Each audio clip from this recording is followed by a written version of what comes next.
Ok, primero que nada quiero agradecer a mi querido amigo Carlos Eduardo Vega, licenciado Carlos Eduardo Vega, presidente del Frente Juvenil Nacional, por la oportunidad que me está dando para brindarles esta ponencia de Derecho Internacional, que por cierto ahí está. Querido Eduardo, muchísimas gracias por la oportunidad.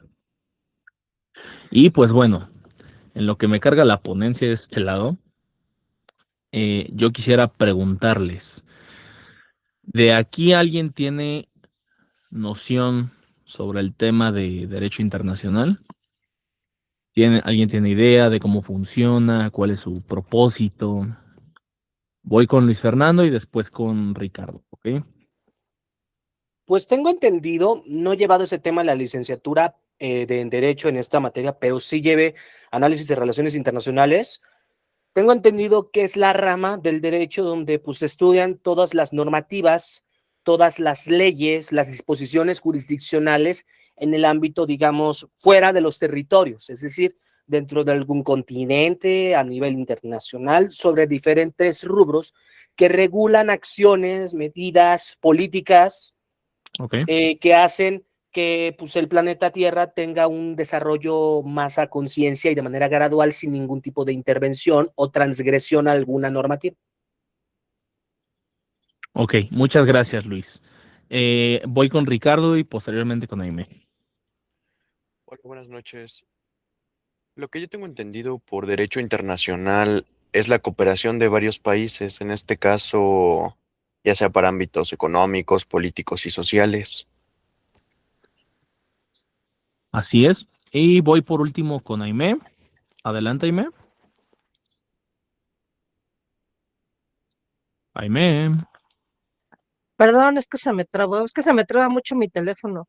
no te preocupes. Ah, pues en sí están sujetas a organizaciones no gubernamentales y a leyes que sostiene la soberanía de cada país. El pacta sunt servanda en latín. Lo pactado se cumple, son los tratados, ah, este, son tratados, bueno, es diplomacia más que nada el derecho internacional.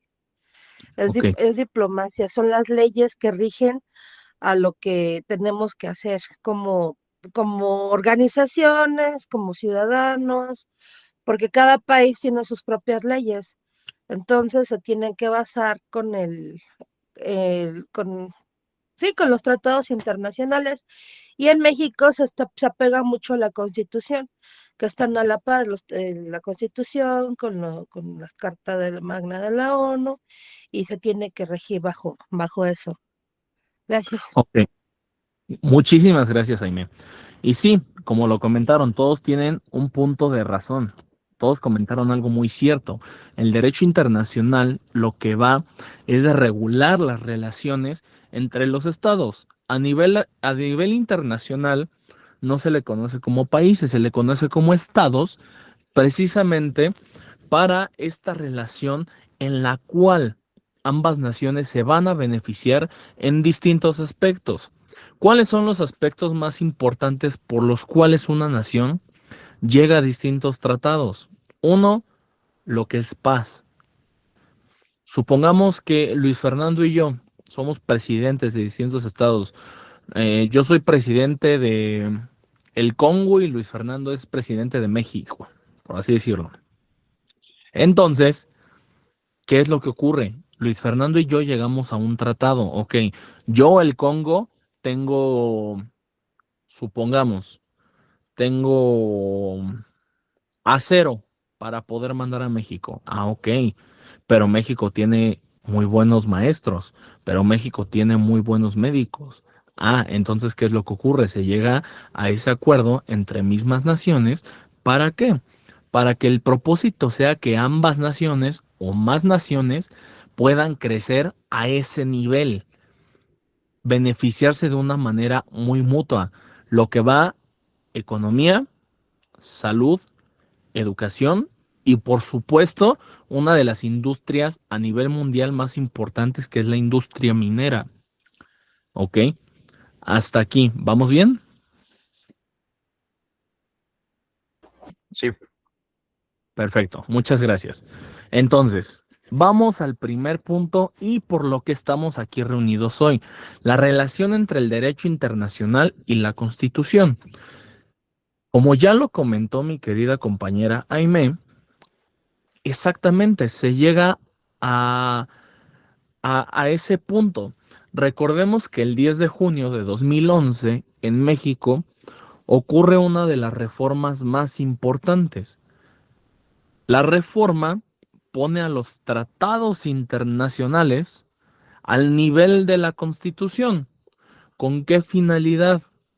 Con la única finalidad de que se puedan garantizar los derechos humanos. ¿Ok? Se pone ese nivel con la finalidad de que se puedan garantizar los derechos humanos y bueno, evidentemente se revisa que esa reforma no tenga afecciones con la propia Constitución. Entonces, ¿qué es lo que ocurre? Ven que no tiene afecciones y la pasan. Ahora, a mí sí me gusta que las ponencias, y yo les dije, quiero que esta ponencia, más allá de ser una ponencia, quiero que sea una plática, ¿ok? Yo quisiera preguntarles hoy en día, ¿realmente los tratados internacionales en materia de derechos humanos están funcionando? Adelante, levanten la mano.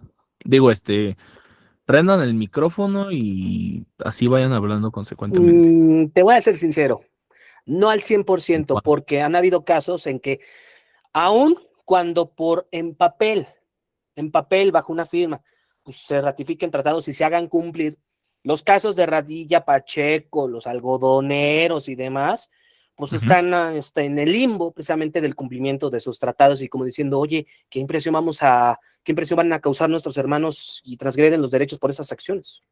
Ok, gracias Luis. Voy con Viri y posteriormente con Aime. Gracias, buenas noches.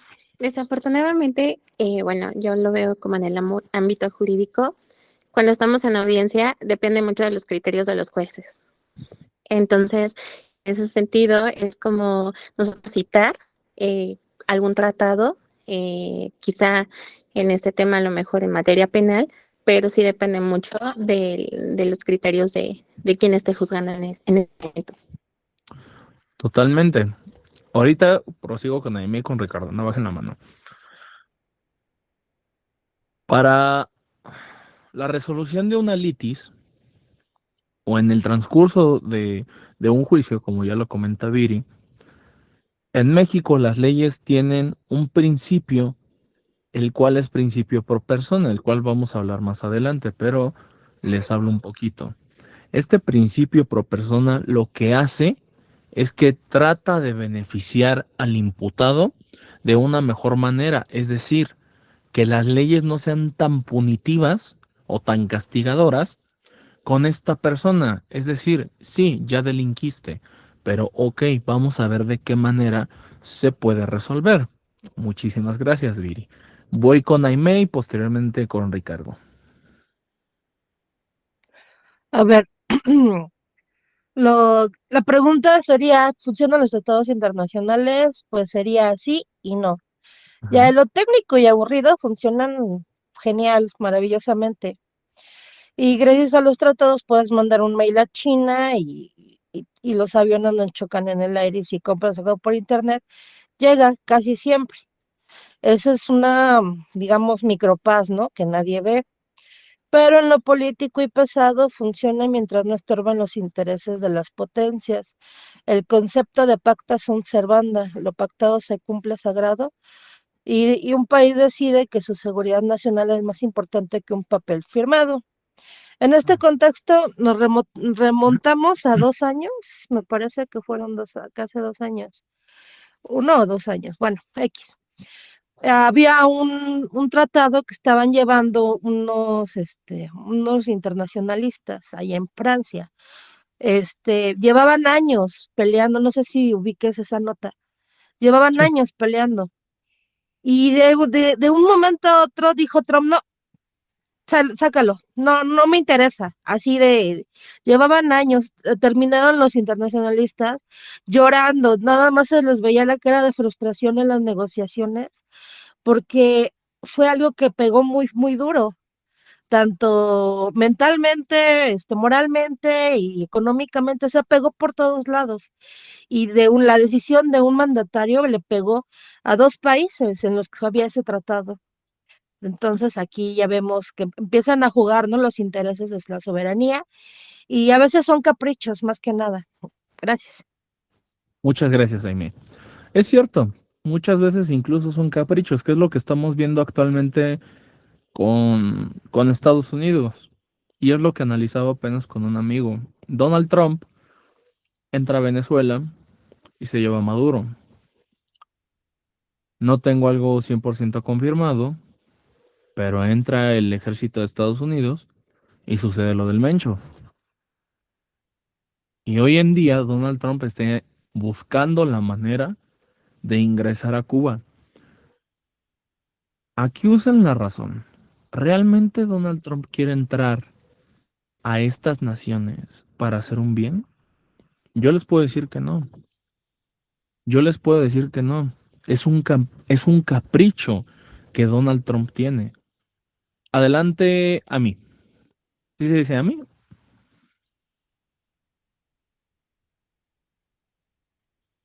A ver, a ver, a ver, a ver, a ver. Ay, buenas noches, ¿sí me veo? Sí, sí, sí, adelante. Yo opino que, bueno, en este caso de derecho internacional aplicado de Estados Unidos, que hubo intervención en Venezuela, regularmente no es que a Donald Trump le interese, realmente lo que importa es el trasfondo que hay, que es que quiera adueñarse del petróleo y de los recursos naturales, no es que haya un mayor interés. Gracias. Gracias a mí. A ver, esperen, voy a ver quién tengo lista. No bajes la mano, Ricardo. Vas a decir que te tengo con la mano arriba a lo menso, pero no, no te preocupes. No, no te Eh, preocupes. Voy con Ángel. Adelante, Ángel. Ángel Fernando. Bueno, yo en lo personal siento que es más una imposición de poder, una demostración de que él puede hacer lo que quiera si se le antoja para, no sé, como que imponer sus normas y reglas a otros países. Exactamente. Ya lo comentó mi querida Karen Alanis, que es una internacionalista que admiro y respeto bastante. Le reconozco todo lo que ha hecho en el tema internacional, que son estrategias geopolíticas. Siempre va a haber un interés de fondo, siempre va a haber algo detrás. Futura canciller, esperemos que sí. Akemi, ok. Voy con mi estimado Ricardo. Ahora sí ya, Ricardo. Gracias. Bueno, en lo personal siento que algunos tratados sí son de mayor interés que otros. Por ejemplo, los acuerdos económicos son a los que más le dan prioridad. Por ejemplo, en la del comercio, la OMC, Ujú. son a los que Totalmente. más les dan pie en cualquier país. Y en este caso, viendo lo de Donald Trump, yo lo veo más que nada porque quiere recuperar los ideales de la doctrina Monroe, de volver a América grande, América Una para sola los colonia. americanos. Sí, totalmente. Es lo que analizábamos, porque es tanto el interés de Estados Unidos entrar a países latinoamericanos que precisamente quiere volver a retomar esos principios de la doctrina Monroe, en lo cual recordemos que Estados Unidos nace como un país de 13 colonias. Entonces, ¿qué es lo que ocurre? Que ahorita el poder que tiene Estados Unidos le da esa capacidad para querer volverlo una sola nación otra vez. Recordemos cuando sucedió lo del Golfo de América, que fue el año pasado. Y hoy en día, ustedes buscan en Google, buscan en muchos lados, ¿y qué es lo que pasa? Que aparece Golfo de América, cuando antes aparecía Golfo de México. Mande, Isa. Sí, también me parece que Estados Unidos usó como justificación el artículo 51 de la Carta de la ONU, que es de autodefensa, porque consideraba a Venezuela un país sumido en el narcotráfico, crimen organizado, terrorismo, etcétera, etcétera. Y atacarlo era seguridad, entre comillas. Totalmente. Ahora, En la mañana leía un libro y curiosamente llegué al apartado del imperialismo. Y el imperialismo precisamente va de la parte en la cual una persona llega a otras tierras para apoderarse de ellas con el fin de obtener un solo propósito. Qué curioso, ¿no? Vimos imperialismo con Napoleón Bonaparte, vimos imperialismo con Adolfo Hitler, vimos imperialismo con Stalin incluso, y hoy en pleno 2026 lo estamos viendo otra vez con Donald Trump. Qué curioso están las cosas. Eh, Me gusta el ritmo que estamos llevando, que ustedes se pueden expresar, espero podamos seguir así. No sé si a ustedes les guste o me sigo de filo con el tema de la ponencia.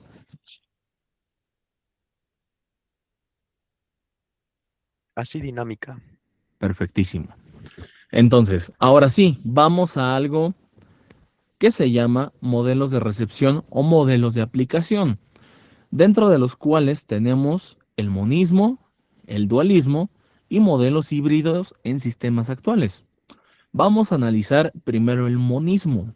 El monismo es aquel donde el derecho internacional se aplica directo en un país sin la necesidad de que tenga que pasar por una transformación. Es decir, ya lo estamos viendo. En México tenemos aplicado el monismo con el tema de los derechos humanos. Tenemos aplicado el monismo cuando se empieza a aplicar ese tratado internacional que defiende a las personas y que dice que todas las personas tienen derecho a un mismo modo de vida. ¿Ok? Voy.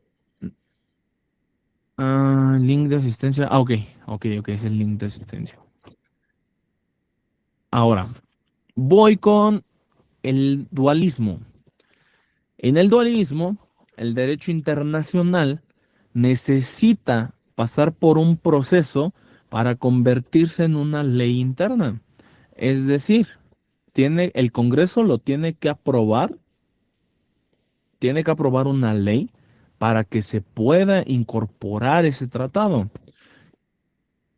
¿Qué tratados hemos visto que han pasado por una ley? ¿Cuál se les viene a la mente? Tratado de Libre Comercio. Ahí está. El TEMEC tuvo que pasar por distintos procesos para llegar hasta donde estamos hoy. Tuvo que llegar al Congreso, presentarse y llegar hasta donde está hoy en día. ¿Alguien ha tenido la oportunidad de leer parte del TEMEC o ha asistido a temas del TEMEC?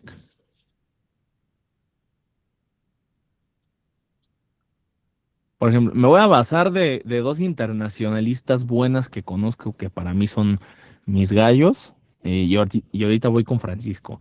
Le quiero preguntar a Karen Alaniz y a mi compañera Aimé.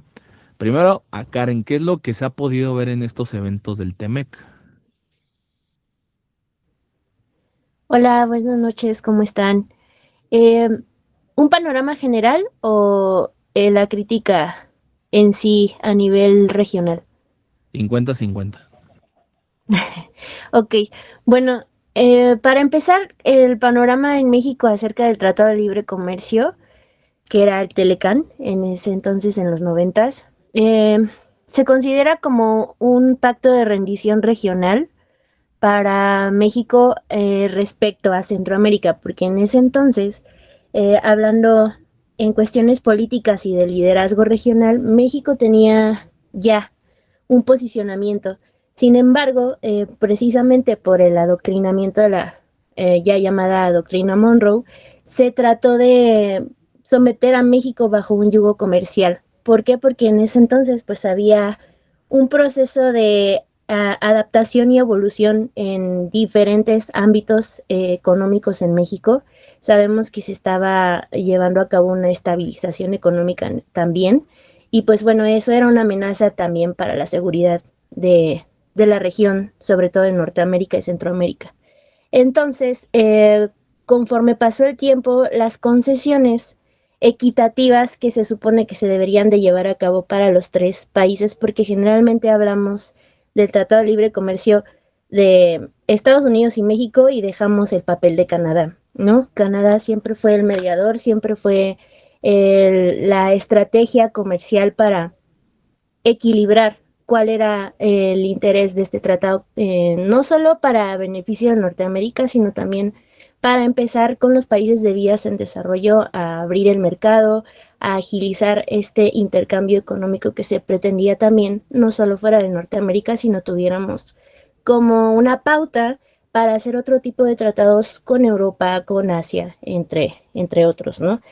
Actualmente con estas recomendaciones que se han llevado a cabo ya en este año 2026, vemos que todo lo que ha pasado no ha sido a beneficio de México ni de Canadá, muchísimo menos para Canadá, ¿no? Porque no ha tenido un intercambio equitativo, ni tampoco las concesiones y modificaciones de este mismo tratado han sido benéficas para ninguno de los sectores comerciales y de desarrollo para estas naciones, ¿no? Solamente ha beneficiado a Estados Unidos y además la cuestión del desarrollo económico se ha politizado bastante, ¿no? Y esto pues genera una desventaja sobre todo en la cooperación regional que tenemos actualmente y que el liderazgo también de la política exterior económica de México pues también ha quedado como en duda porque no hemos tenido a las personas adecuadas para hacer las negociaciones y el cabildeo que requiere pues dar de baja muchos artículos que han dejado a los agricultores atrás, ¿no? Que ese es como que la parte que más ha golpeado a México, por lo menos. Entonces, no sé si por ahí me quedo para que opinen los demás. Muchísimas gracias, Karen. Sabía que no me equivocaba. Adelante, Aime.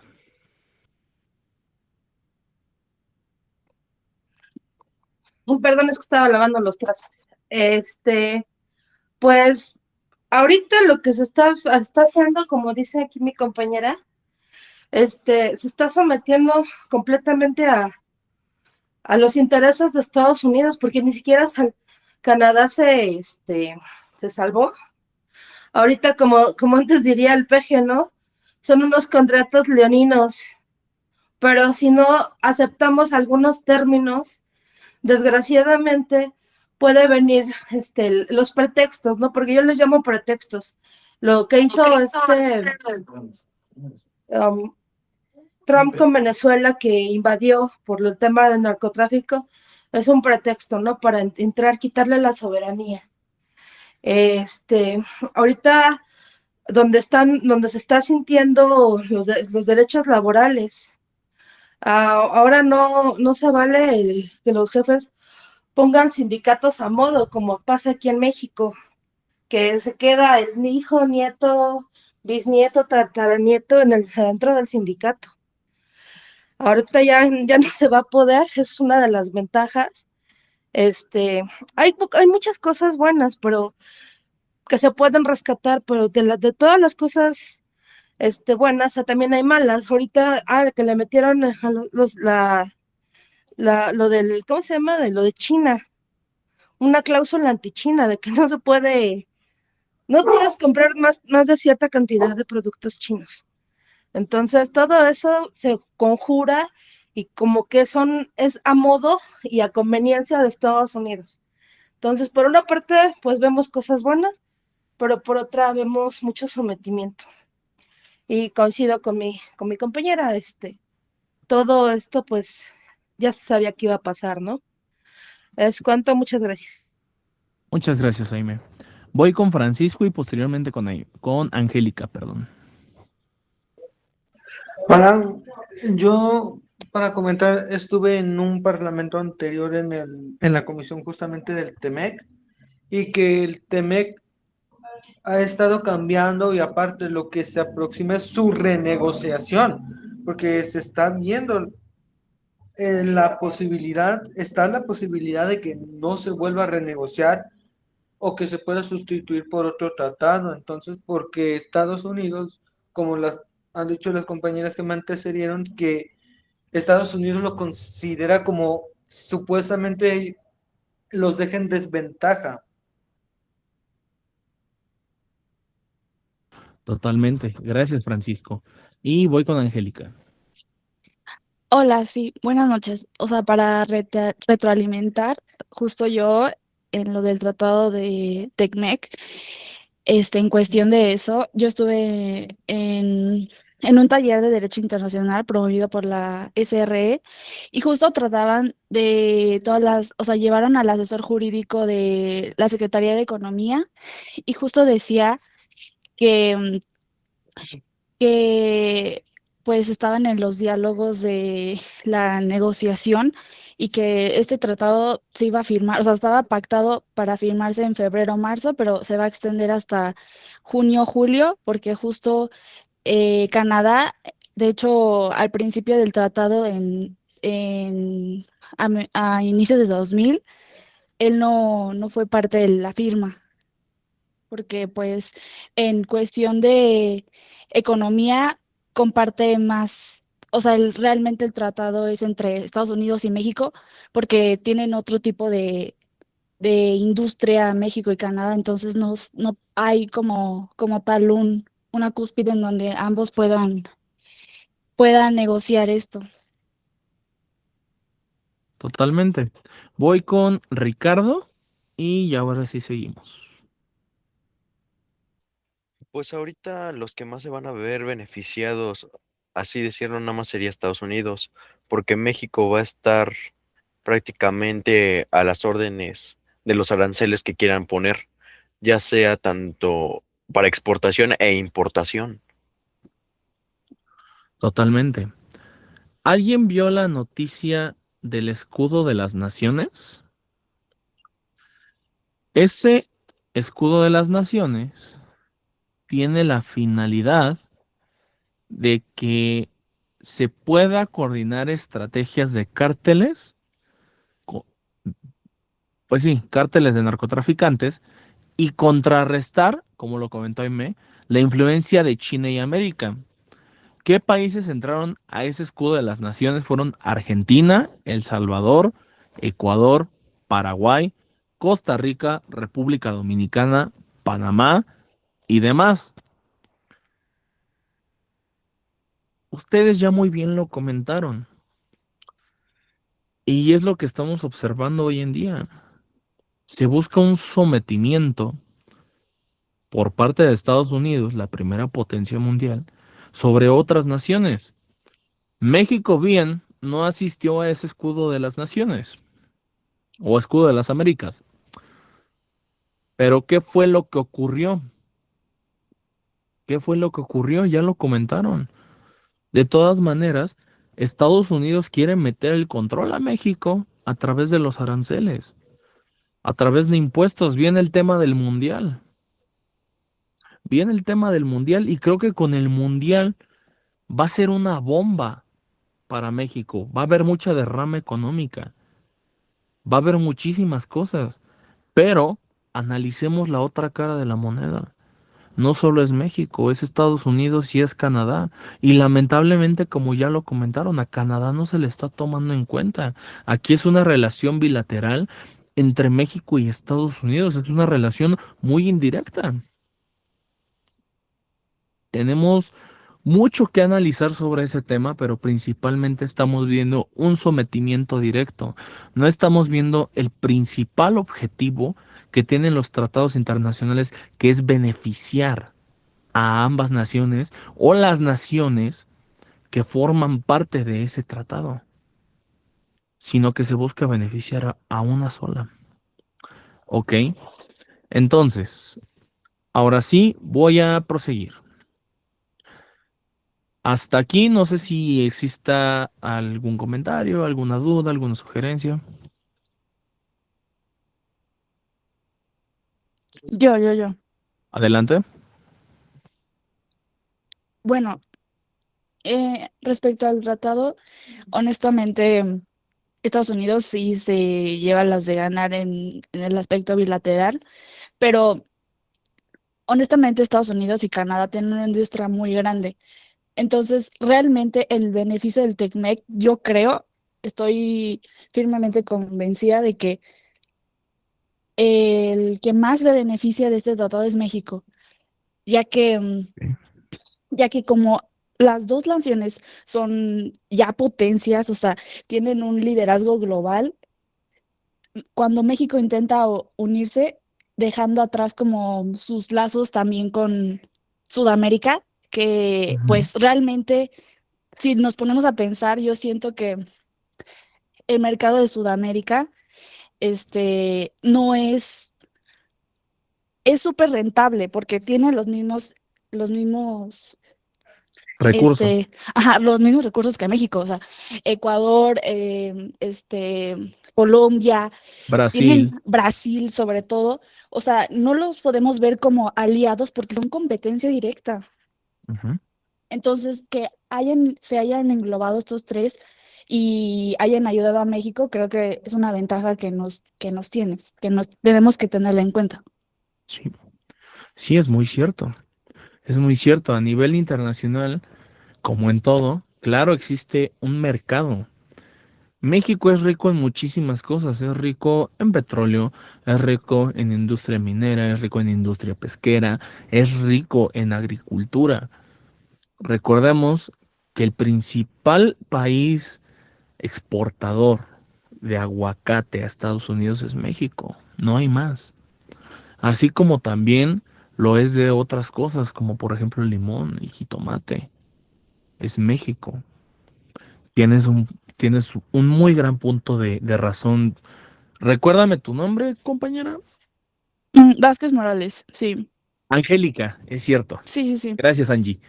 Ok, vamos a seguir con el punto de la jerarquía normativa. Entonces tenemos el primer punto, que es supremacía constitucional. Una persona que prenda el micrófono y me diga que es supremacía constitucional, o alguien que tenga la idea. Que es lo máximo en leyes en México. Que Exacto. La Constitución está por encima de los tratados. Muy bien. Punto número 2, equivalencia normativa. Ya lo comentamos. 10 de junio de 2011 en México se ponen al mismo nivel los tratados internacionales y la Constitución política de los Estados Unidos mexicanos. Punto número 3, supremacía del derecho internacional. Otra persona diferente que prenda el micrófono y me diga qué tiene en mente.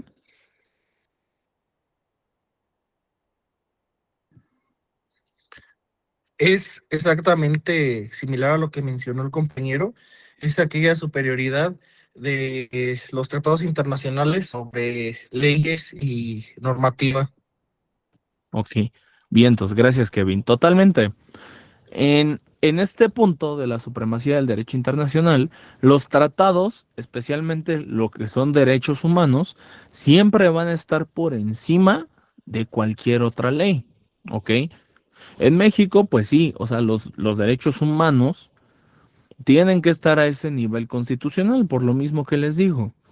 Eh, para asegurar y darle incluso al mismo tiempo ese beneficio a las personas imputadas y pueden llevar mejor un proceso.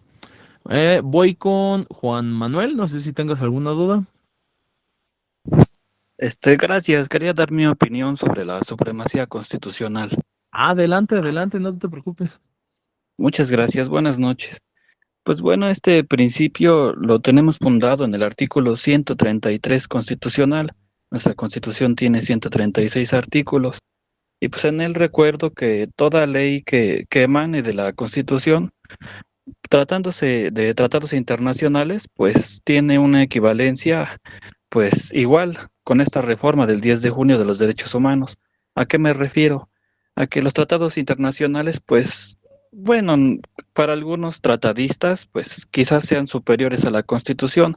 Para algunos otros, como la compañera que puso ahorita a Kelsen en los mensajes, pues ahí está la pirámide de Kelsen. La Constitución, pues jerárquicamente está hasta arriba.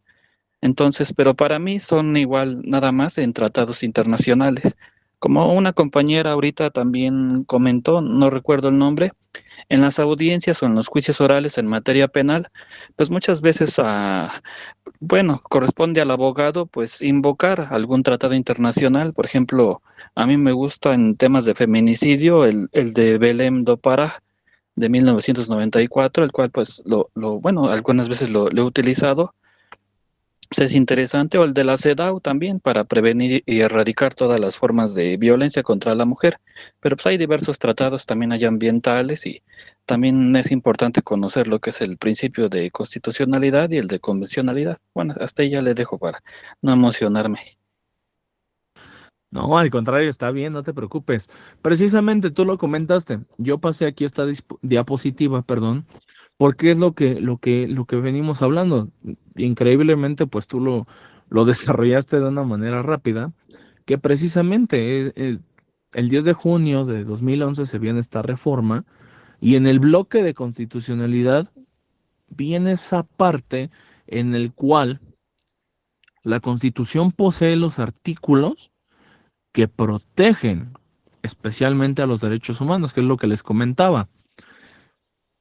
Estos derechos humanos, a los que son abogados, sabemos que los derechos humanos siempre van a ser indispensables en la resolución de una litis. Por ejemplo, basémonos al principio de retroactividad de la ley, ¿ok? En el cual tú no te pueden juzgar con otra ley que no sea la que te beneficia para poder resolver tu caso. En estos casos, el juez busca la mejor manera para poder ayudarte. Es decir, ¿sabes qué? Pues bueno, ya delinquiste, ¿no? Pero pues esta ley dice que te dé 100 años y esta dice que te dé 50. Me voy a ir con la de 50 para que puedas llevar tu proceso más rápido. De esto se basa, ¿ok? Por eso la pasé, porque realmente pues aquí el compañero Juan lo describió, bueno, lo explicó de una manera muy buena. Ahora sí, vamos al principio pro persona, lo que les comenté hace rato. El principio pro persona establece que siempre, pero siempre, siempre, siempre debe aplicarse la norma que más le favorezca a la persona. Lo tenemos aquí, interpretación a favor de la persona y máxima protección de los derechos humanos. Un ejemplo, si una ley protege menos que un tratado internacional, se aplica el tratado. Esto ocurre normalmente a veces en casos donde personas extranjeras llegan a cometer una litis en algún otro país o incluso dentro del mismo territorio nacional. Es lo que les comentaba hace rato. Este principio busca proteger siempre y velar por no afectar del todo la esfera jurídica de la persona. Cuando una persona delinque, que son estas personas denominadas PPL o personas privadas de la libertad, se hace una suspensión de sus derechos. Pero aquí es donde entra el juez y dice, ok, vamos a buscar o el tratado o la ley que mejor te pueda proteger en este caso. ¿Alguien tiene alguna idea sobre algún caso que ha llegado a sucederse?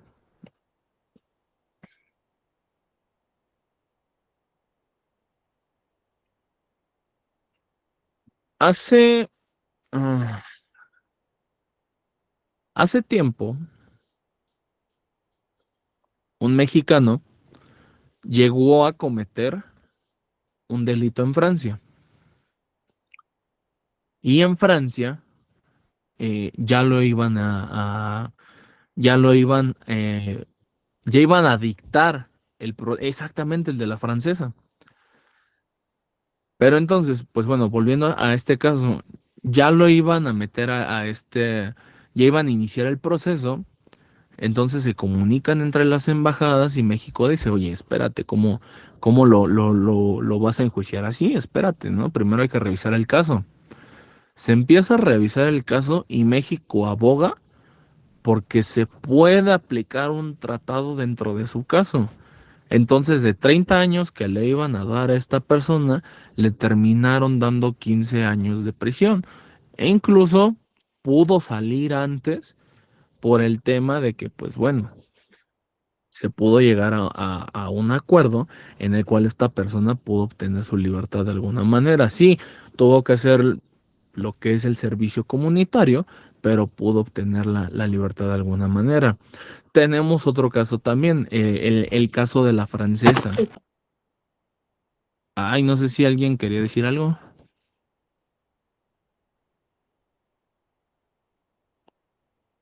¿No? Bueno, ok, entonces, tenemos lo que es también el caso de la francesa, la secuestradora, ¿ok? Entonces, esos temas, a ella la agarran el 8 de diciembre del 2005 por la Agencia Federal de Investigación, que en ese entonces la dirigía Genaro García Luna. Esta francesa se les acusó de pertenecer a la banda de secuestradores de los del Zodíaco. Todo esto, voy. Exactamente, Florence Cassés. Entonces, la detención incluso la transmitieron en vivo en cadena nacional y todo el tema. ¿Qué es lo que ocurre? Que entonces, a la falta de pruebas, ya le iban a condenar a 96 años, pero posteriormente se redujo la pena a 60 años nada más. ¿Por qué? Porque se empezó a ver o empezó a ver estas tensiones con Francia, de que, oye, ¿sabes qué? ¿Cómo le vas a dar una pena? Sabemos que una pena arriba de los 30 años, pues ya te arruinó la vida, ya te quedaste toda la vida ahí, ¿ok? Entonces, en enero de 2013, la Suprema Corte de Justicia de la Nación ordenó su liberación inmediata. ¿Y en qué se basó esto? Que hubo violaciones al debido proceso. ¿Por qué? Al momento de que su detención fue transmitida en vivo en cadena nacional, se violó el derecho a la privacidad de la persona. Y otro tema que también existió fue la falta de pruebas. Entonces, también entró ahí a juego algo muy importante, que fue la falta del aviso consular.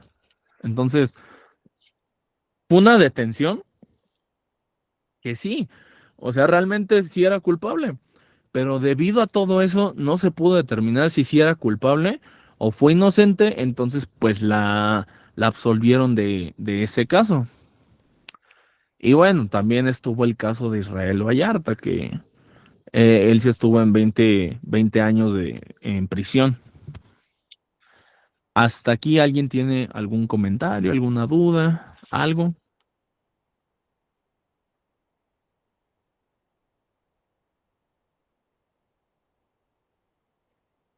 De mi parte, no. Perfecto, muchísimas gracias. Vamos al control de convencionalidad.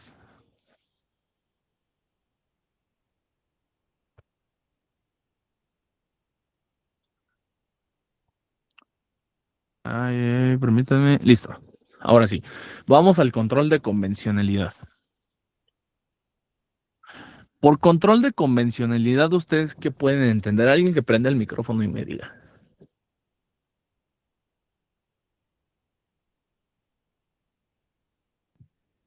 Podríamos encontrar es exactamente esa sinergia que se tiene entre la normativa nacional y los tratados internacionales. Exactamente, pues que en este caso que mencionábamos de Florence Cassés, para poder aplicar esa normativa, pues la Suprema Corte de Justicia, así como la legislación vigente, se tuvieron que adaptar a los tratados internacionales, ¿no? En los cuales antes no eran respetados de una manera idónea en ese sexenio y posteriores, pues había mucha violación de derechos humanos. Entonces, pues yo entiendo este control de convencionalidad y lo defino de esta manera como exactamente la sinergia entre la normativa nacional y los tratados internacionales.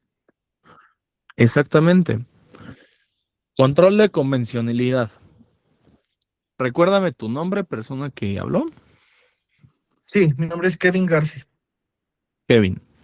Supongamos que Kevin y yo tenemos esa parte. Aquí el control de convencionalidad se busca que las leyes sean compatibles con los derechos internacionales. ¿Ok? Supongamos, voy con Viri y posteriormente con Ricardo. Buenas noches nuevamente, justamente es lo que iba a mencionar.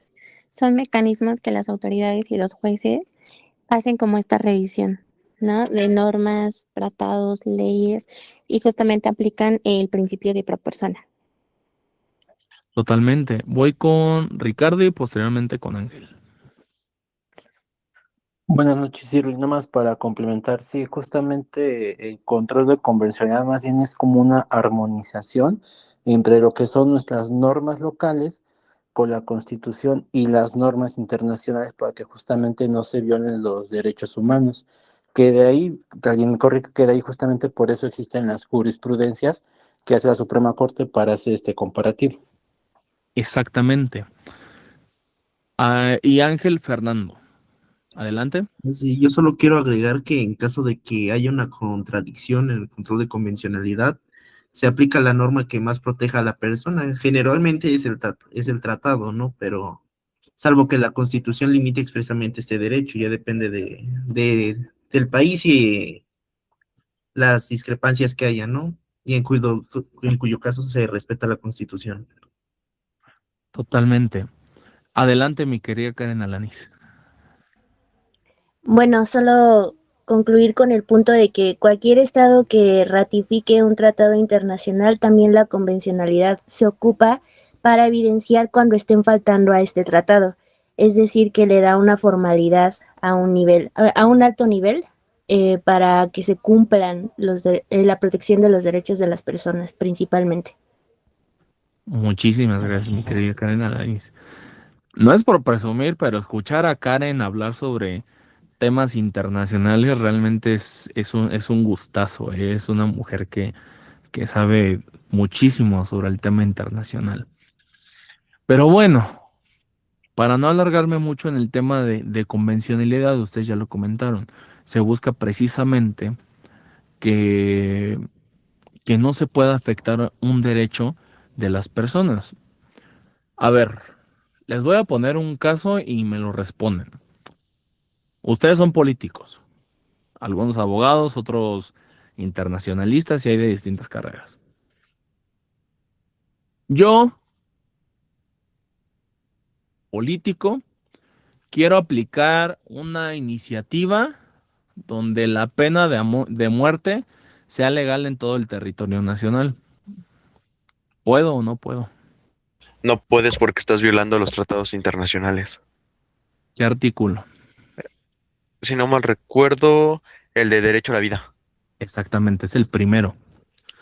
La Constitución Política de los Estados Unidos Mexicanos siempre nos va a manejar que toda mexicana y todo mexicano tiene derecho a una vida digna. Y vida digna precisamente protege el derecho a la vida. Mi querido Kevin, no sé si querías comentar algo también.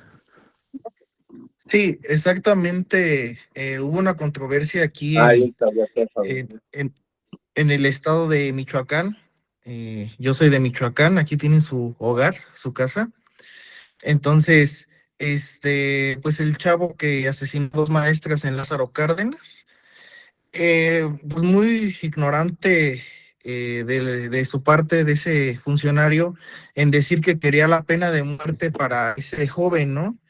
Y exactamente, pues fue lo que más se criticó, que de acuerdo a lo que comentó hace rato el compañero, de que en el artículo primero se encuentra pues el derecho fundamental, uno de los derechos fundamentales que es la vida, pues él alegaba que se debía de aplicar la pena de muerte.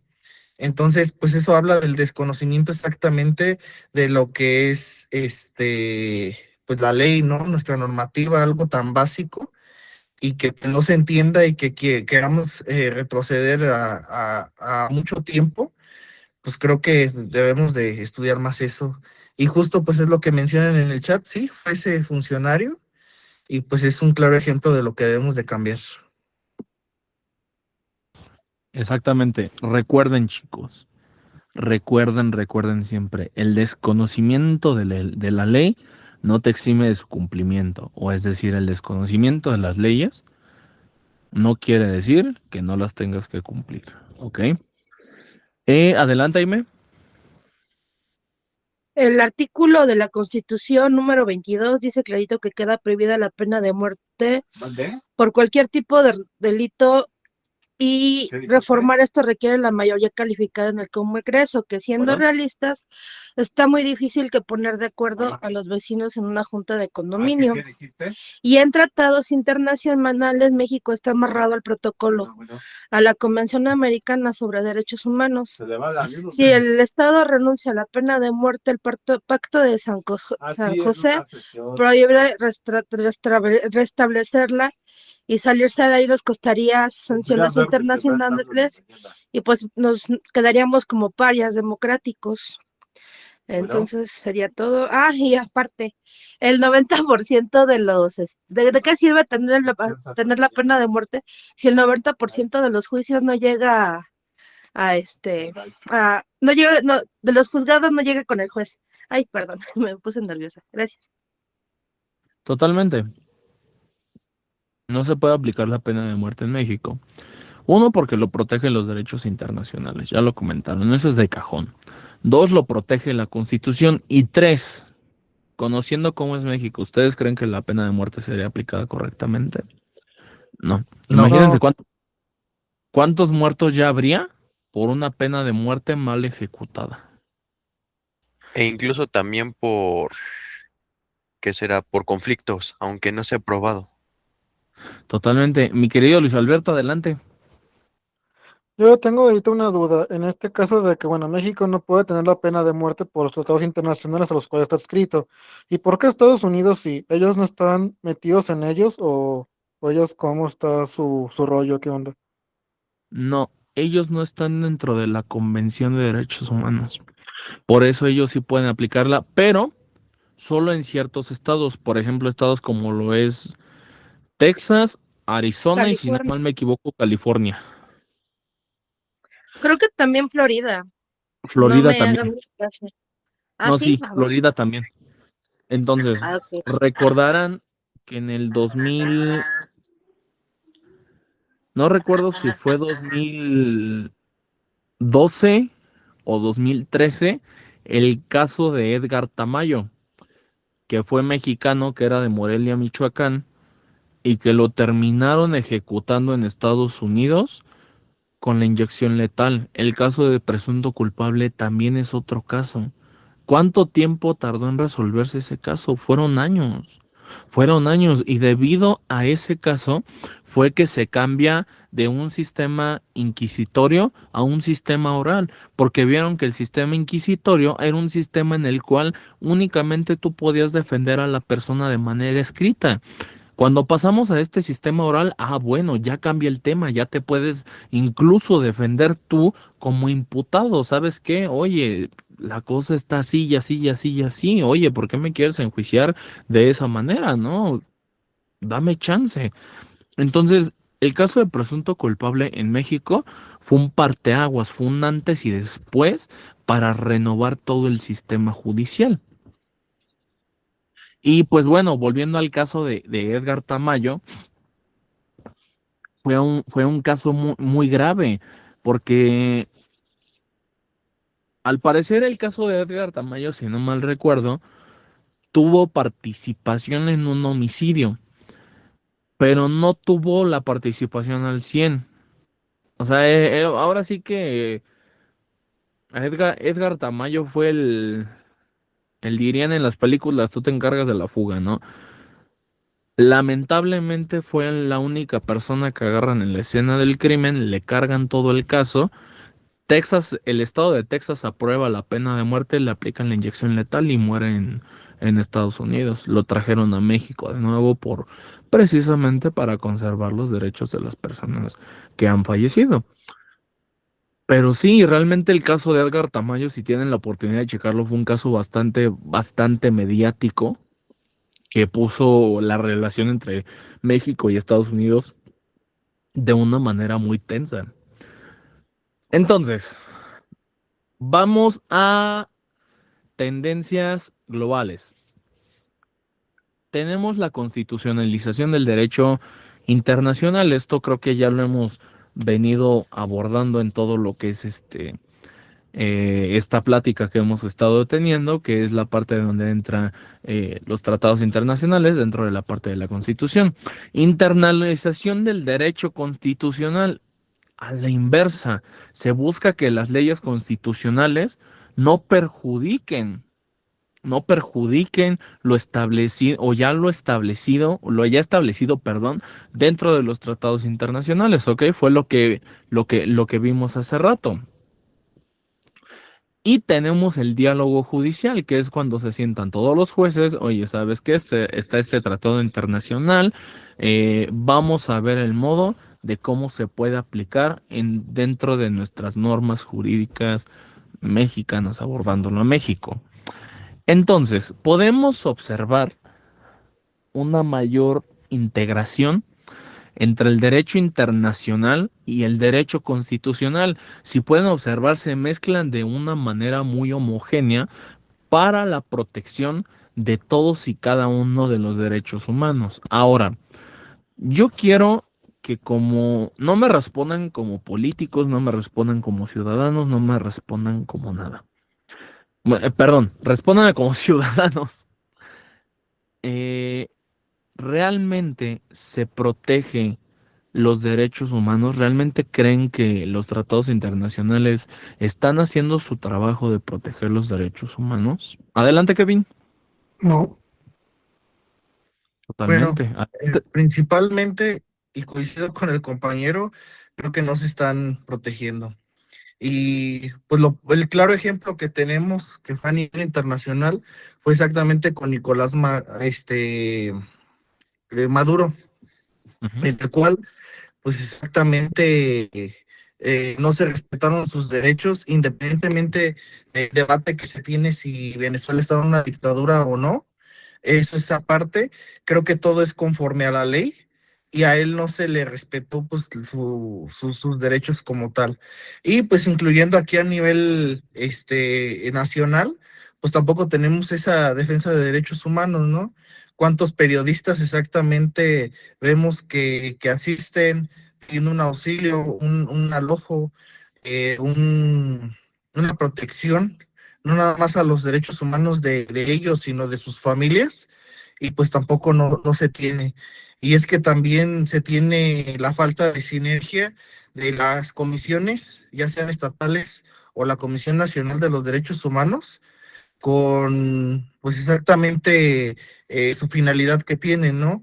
Tanto proteger los derechos humanos y también ponerle un freno a las autoridades y recordarles que tienen que respetar y garantizar también esos derechos humanos que se tienen y ponerle ese freno a las autoridades, porque si no se tiene ese freno, pues nunca se va a recapacitar y estaremos regresando a lo anterior.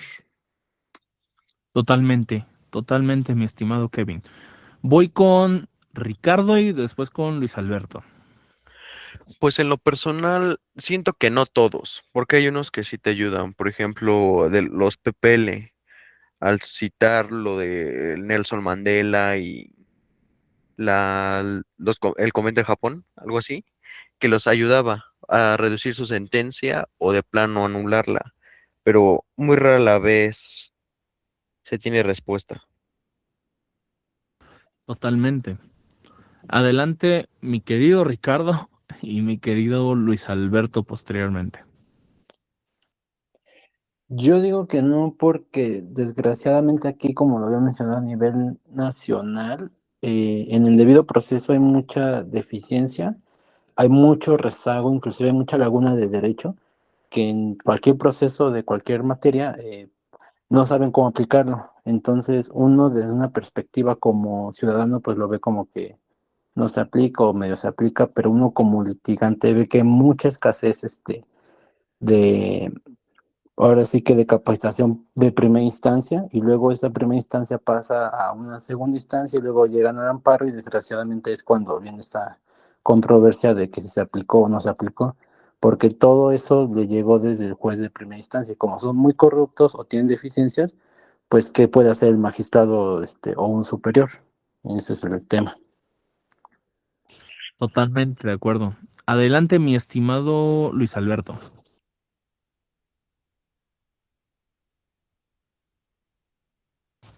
Luis Alberto.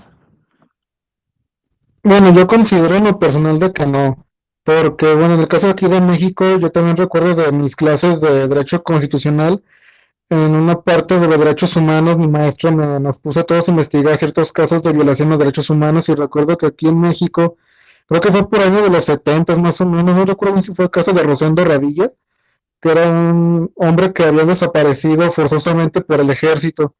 Pero de hecho no tengo ahorita bien de la mano el caso cómo estuvo, pero hubo mucha presión internacional, pero en su momento como que no se le dio como que cierto el parteos que debería de tener, sino que fue de muchísimo litigar y litigar y litigar en los tribunales internacionales por este caso. Y siento yo de que a pesar de los tratados en los cuales México está escrito, creo que de nada nos sirve si tenemos que estar metiendo presión y presión para que se cumplan, porque a pesar de que lo citan y demás, en algunos casos simplemente se llega a la conclusión de que, bueno, pues como diría ese meme, que no vuelva a ocurrir y ya, como si realmente fuera poca cosa lo que ocurre y no es de hace 50 años, estamos hablando de que son casos que tristemente siguen pasando hasta el día de hoy, que se tiene que meter presión, a pesar de que México está obligado a cumplir estos tratados, lamentablemente ni siquiera en el ámbito internacional se le está dando, pues ahora sí que la importancia o la preocupación pertinente ante lo que ocurre en el país y sobre todo de que pues México también tiene que responder por lo que está pasando si está formando parte de un tratado internacional que él mismo firmó. Totalmente. El caso de Rosendo Radilla fue un caso muy polémico. Para los que no estén enterados de ese caso, fue un caso donde se estaba disputando una campaña por la presidencia municipal, no recuerdo de qué municipio. Entonces Rosendo Radilla se entera de ciertas cosas de la otra parte y manda hacer un corrido. Y en ese corrido se empieza a decir todas las cosas que el otro candidato había hecho. El otro candidato recurre a las Fuerzas Armadas y lo desaparecen. Entra a la Corte Interamericana y le pone esa sanción a México. Muy acertado caso. Yo les pregunto aquí, en el caso del rancho de Teuchitlán, Jalisco, ¿hubiera podido entrar a la Corte Interamericana? Adelante, Ricardo. Digo, Kevin, perdón. Pues considero que claramente sí podría haber entrado. Lo vimos anteriormente, por ejemplo, en las muertes de Marisol Escobedo, allá en Ciudad Juárez. Y pues exactamente fue eso, ¿no? Que no se tuvo en ese tiempo la forma de garantizar el derecho al acceso a una justicia, a todos los principios procesales que se tienen. Entonces también fue sancionado, e incluso más de 2 veces, también por lo que no se garantizó también la integridad de esas personas, y pues siguieron habiendo muertes en esa familia. Entonces, claramente sí, mi opinión es que sí. Claro que tuvo que haber intervenido la Corte Interamericana, porque se violaron los derechos humanos, atentaron con más de 200 vidas humanas. ¿Por qué la Corte Interamericana no intervino? Tuvo que haber intervenido cuando claramente la tendencia global lo indica. La tendencia global lo indica. Lo tenemos aquí mismo, la constitucionalización del derecho internacional y viceversa. Ambos protegen a la vida, pero no actuaron. Y es una tristeza ver cómo el sistema está decayendo de una manera en la cual hoy en día los procesos y las autoridades se están pasando todo por debajo del arco del triunfo, por no decir otra palabra. Y pues bueno, para concluir, el derecho internacional siempre va a formar parte del sistema constitucional moderno, perdón. Su objetivo principal va a ser garantizar la protección de los derechos humanos y fomentar la cooperación entre los estados. La cooperación entre los estados podemos ver muchas cosas. Podemos ver actualmente el TEMEC, podemos ver incluso yéndonos a lo mejor al otro lado del mundo, la intervención de Estados Unidos para acabar con el conflicto entre Rusia y Ucrania. También intervino Estados Unidos para detener el conflicto entre Irán e Israel, y eso a medias porque creo que se siguen peleando. Y pues bueno, o sea, realmente la finalidad o la verdadera finalidad del derecho internacional siempre va a ser asegurar y velar por los intereses y la protección de los derechos de las demás naciones. Si desean leer un poco más sobre el derecho internacional, les voy a recomendar algunos libros. Les voy a recomendar Los Derechos Humanos en la Constitución Mexicana de Miguel Carbonell. Les voy a recomendar El Control de Convencionalidad de García Ramírez. Y les voy a recomendar Derecho Constitucional Mexicano y Comparado de Fixamudio y Valencia Carmona. Y por mi parte, adelante, Angélica. Hola, yo solo tenía una duda acerca de lo de por qué no entró la Corte Interamericana. Realmente el tema de la perdón, realmente el tema de por qué no entró la Corte Interamericana fue un pleno acto de omisión. Recordemos que cuando sucedieron todos estos actos del rancho de Teuchitlán, Jalisco y todo eso, siempre existió otra parte, la cual hizo que la Corte Interamericana actuara con cierta omisión. Le voy a dar la palabra a Kevin y posteriormente a Citlali. No, pero, o sea, todavía no ha acabado mi participación. Perdón, adelante. Es que yo quería preguntarle que, pues, uno de los principios básicos de, bueno, de todos los tratados y derechos internacionales, de las organizaciones, eh, de las organizaciones internacionales, es que, pues, no, como tal, no hay un actor que, que sea el que rige a todos los países, o sea, no hay un, por así decirlo, ¿cómo lo podría decir? Como Un una intermediario. persona, ajá, bueno, más que intermediario, alguien que pusiera las normas, porque cada país está tenido a su propio sistema. Entonces, mi pregunta va más a que si, o sea, eso de que entraran todos los órganos y tal, o sea, los órganos que están firmados por México y así en los que son parte de México, ¿no violaría también la soberanía de los pueblos? O sea, que también son parte de uno de los tratados bueno, más bien de una de las leyes de México que pues nadie se puede meter en su, en sus problemas internos porque pues estaría violando la soberanía.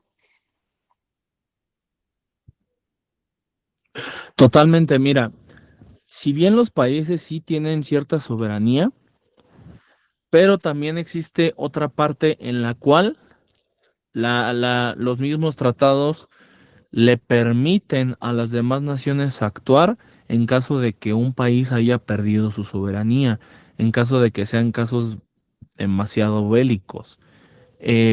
Aquí realmente no existió la intervención porque se rechazó en las comisiones internacionales. Realmente aquí en México no quisieron que entrara a la Corte Interamericana a investigar a fondo el caso. Se pudo haber resuelto, pero realmente no lo quisieron de esa manera. Ahora sí voy con Kevin y con Citlali. Ok, gracias. De nada. Sí, pues es exactamente lo que recuerdo de una ponencia en la que asistí aquí dada por la Universidad Michoacana de San Nicolás de Hidalgo, en la cual habla de la República Árabe Saharaui, en la cual me hace recordar que mientras no se le dé esa dependencia a los países, incluso puede aplicarse a nivel local a los estados para tener esa libertad de poder tomar ciertas decisiones, pues no tenemos como tal un derecho internacional, ni siquiera un derecho nacional, ¿no? Entonces, en esa ponencia, exactamente el embajador de la República Árabe Saharaui mencionaba que se les limitaba incluso hasta económicamente, que tenían que exportar e importar por medio de otro país, que era el que los dirigía. Y entonces creo que eso es lo que está pasando aquí. En Estados Unidos, pues es una potencia muy grande. Entonces, incluso lo que es la Corte Interamericana de Derechos Humanos, la ONU, todos los organismos que en ellos se emana, pues no pueden tomar decisiones. ¿Por qué? Porque vienen de parte de Estados Unidos. Entonces considero que también la intervención que no se dio, pues es exactamente porque en México no queríamos esa intervención y no la dio por temas políticos. A Estados Unidos es cierto que no le interesa que Venezuela esté sumido en una dictadura. Lo que le interesa es seguir generando recursos, seguir sacando dinero, petróleo. Entonces, pues es por eso que no existe como tal esa intervención, que nada más, incluso pues hay una recomendación que es lo que hacen últimamente. Entonces, pues con esto y concluyo de que no se tiene esa intervención porque no se tiene esa libertad de los países para poder tomar decisiones o incluso para poder pedir auxilio a otros países, ¿no? ¿Qué pasó con Ucrania también? Que no pudo, él intentó tener esa intervención y Estados Unidos por temas políticos que no eran convenientes para él, decidió simplemente pues dejarlo solo, ¿no?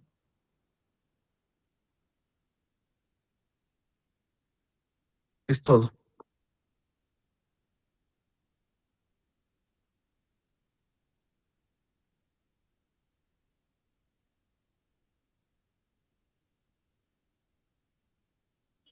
Has cerrado tu micrófono. Perdón. Entonces lo que les comentaba, es lo que les comentaba hace rato. Cuando sucede lo de Venezuela, pues en Venezuela se analiza todo este marco en el cual pues los venezolanos ya incluso pues no tenían como tal derechos. ¿Qué es lo que pasa? Intercede Estados Unidos y con el pretexto de velar por los intereses de los ciudadanos hace el arresto a Nicolás Maduro, pero realmente hubieron distintas violaciones al proceso en el cual pues como Nicolás Maduro fue detenido, pero pues, así sucedió. Voy con mi querida Karen Alanís y posteriormente con mi querida compañera Citlali. Citlali primero, para respetar el orden. Ok, Yo me- ok, adelante Citlali y posteriormente mi compañera Karen. Usted, compañera, usted primero. Ok, gracias. Solamente unas acotaciones por la cuestión de por qué no intervino la Corte Interamericana, lo puse en un comentario ahí. Generalmente cuando hablamos de un tercero, un actor internacional, quiere decir que primero el país está de acuerdo que existe esta intervención bajo ciertos acuerdos globales. Después se hace una queja colectiva, en este caso con los afectados o los familiares de los afectados, porque se supone que hay un incumplimiento de las autoridades, ¿no? No hay una impartición de justicia equitativa para este caso.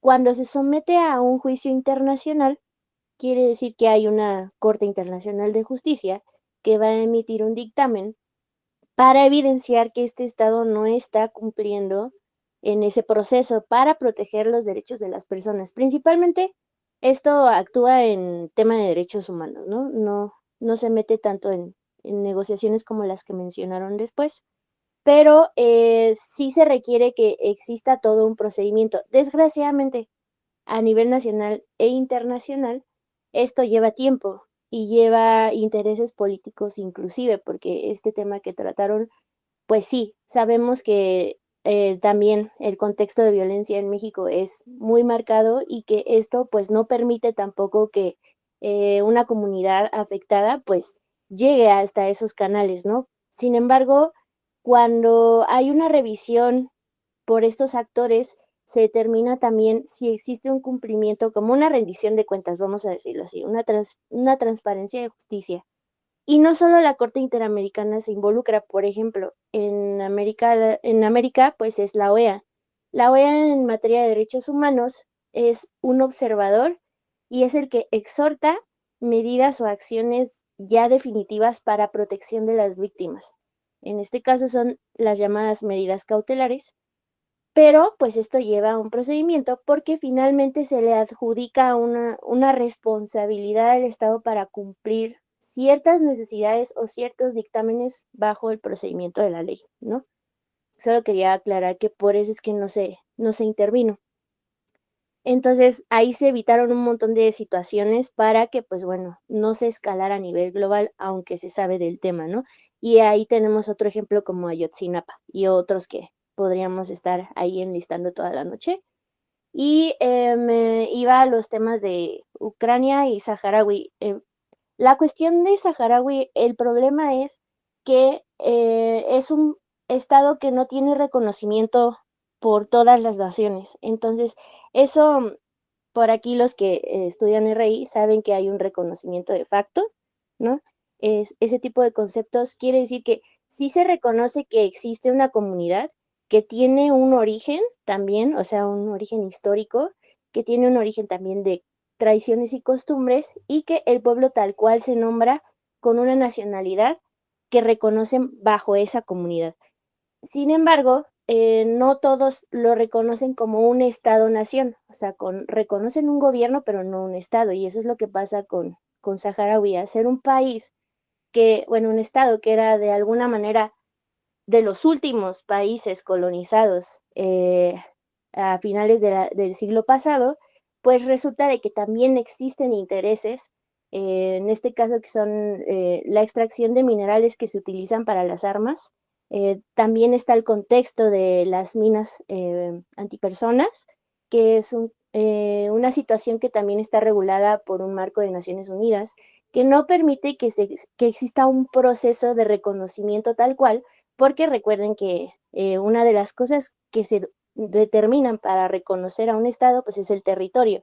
Y esta comunidad es nómada y vive en un conflicto armado todo el tiempo, ¿no? Entonces, por eso es que no es tan fácil considerarlo bajo un marco internacional porque pues no todos le dan esas facultades, no todos le dan esos derechos hasta que se conforme tal cual como un Estado-nación reconocido con todos los requisitos en total, ¿no? Y lo de Ucrania, pues es el mismo tema, simplemente que los actores que están involucrados, pues son actores poderosos, ¿no? Y que Ucrania, pues es el paso del abastecimiento de gas hacia Europa y hacia Rusia, ¿no? Y esto, pues no permite que se respeten los derechos de las comunidades, es decir, de la autodeterminación de los pueblos. O sea, hablar de conflictos internacionales no siempre va a determinar que estemos hablando solo de personas, sino también de territorios y también de extracción de diferentes minerales, que generalmente es para contexto de la guerra, ¿no? O hidrocarburos, que es el petróleo, o abastecimiento de recursos, que también Ucrania es de los mayores importadores y exportadores de trigo. Entonces, pues bueno, hay que como delimitar, pero en materia de derechos humanos, por lo menos en América Latina, es muy, casi que imposible que lleguemos hasta un nivel global porque el contexto de violencia no está enmarcado en la Constitución, sobre todo los crímenes de lesa humanidad, que son problemáticas generadas por principalmente la migración natural también y los países en vías de desarrollo. Entonces, ¿cómo vamos a exhortar a las autoridades que cumplan a proteger los derechos de una persona si no están dentro de nuestro marco jurídico? Entonces, asimismo pasa en diferentes estados-nación. de nuestro continente. Solamente quería explicar eso. Gracias, querida Karen Alanís. Adelante, compañera Citlali. Muy buenas noches a todas, a todos. Pues yo me voy hacia años atrás sobre Alemania, de lo que pasó del ejército nazi, ¿no? De Adolf Hitler, ¿no? Que fue el partido nacionalista y caracterizó por un racismo extremo y nacionalismo expansionista. El régimen provocó la Segunda Guerra Mundial, también fue la primera, y además se peleaban por el Sí, partido liberal, y también fue, pues otras cosas que al final ganó Adolf Hitler también, y fue asesinado a millones de judíos y otros grupos, pues, seguidos.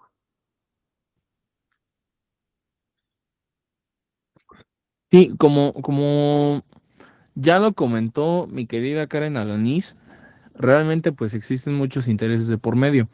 El tema de los hidrocarburos, el tema de los recursos de un país, siempre va a determinar el tema de la intervención de a lo mejor de algún otro país, o bien, pues ya sea para el tema de algún conflicto. Aquí lo que sucedió con Adolf Hitler en Alemania, pues realmente él lo que buscaba era una expansión de todo el territorio alemán en lo que era Europa. Pero pues bueno, o sea, evidentemente lo terminaron asesinando y no se llega a cumplir con ese cometido de hacer el expansionismo de Alemania. Pero en ese paso pues se obtuvo muchísimo poder. No sé si alguien tiene otra duda, otro comentario. Si no, pues yo estaría concluyendo hasta aquí con este tema.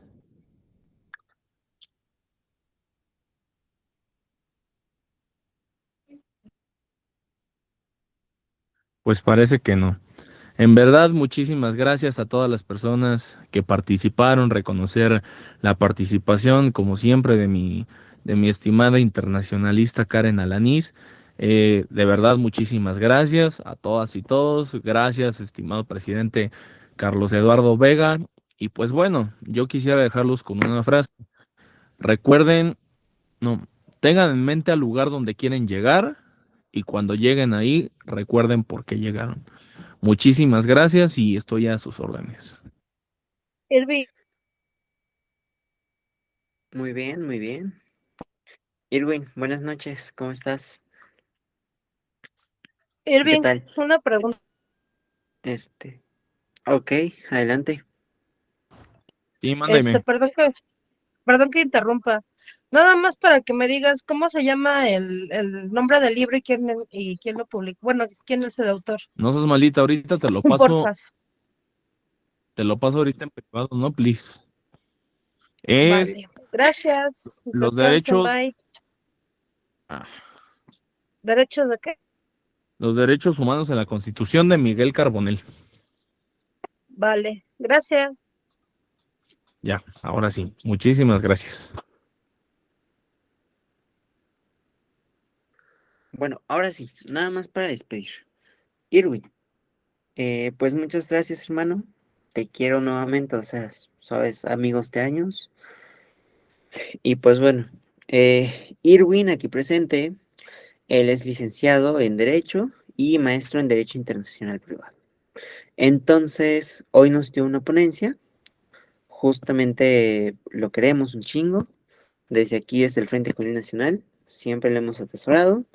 Y pues bueno, él es fundador y presidente de el Consejo Juvenil de la Política Mexicana, ¿no? Entonces, tienen un evento, el día que 26, ¿no?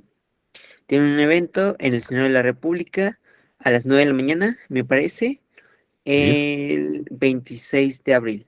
Entonces, 27. si quieren, ¿25? 27. 27, ok. El 27 de abril. Si quieren ir, con mucho gusto pueden pedirme informes al privado y les paso el link para que puedan ir. Muchísimas gracias, mi estimado presidente Carlos Eduardo Vega. Sabes que también te quiero muchísimo, te aprecio. Reconocer a todos los jóvenes que están haciendo estos trabajos parlamentarios de este parlamento que está desarrollándose de una muy buena manera. Yo quiero desearles siempre el éxito a todas y todos, se lo merecen. Sigan trabajando por sus metas, sigan trabajando por sus sueños. No descansen hasta llegar al lugar donde quieren estar y pues bueno, realmente lo que gusten que les apoye o que pueda hacer, con gusto me pongo a su servicio. Perdón por interrumpir, levanté la mano justo. ¿Dónde estudió su maestría? Porque llevo buscando una maestría justamente de Derecho Internacional, pero no encuentro en dónde. Realmente la estoy estudiando en línea en la Universidad Humanitas. Es difícil encontrarlo, pero tienen muy buen sistema, la verdad. Ok, para tomar el dato, porque justamente me interesa mucho. Muchas gracias. Sí, sin problema. Pues Pues chicos, bueno. buenas noches. Nos podemos despedir. ¿Alguien tiene alguna duda? ¿Algo más que le quieran preguntar a Irwin? ¿No? Ok. Recuerden que nos vemos el domingo a las 8 de la noche o a las 6 de la tarde. Creo que es a las 6 de la tarde. Entonces, no olviden ir y pues bueno, quien no se haya registrado, les mando el form nuevamente para que se pueda registrar su asistencia. Irwin, como siempre, muchísimas gracias y buena noche. Por Gracias cierto, a una ustedes. partidita, ¿no? Vaya que sí. Descansen todos, Sí. mucho éxito. Cuídense. Hasta luego, buenas noches. Descansen, buenas noches. Buenas noches. Buenas noches. Bye. Buenas noches.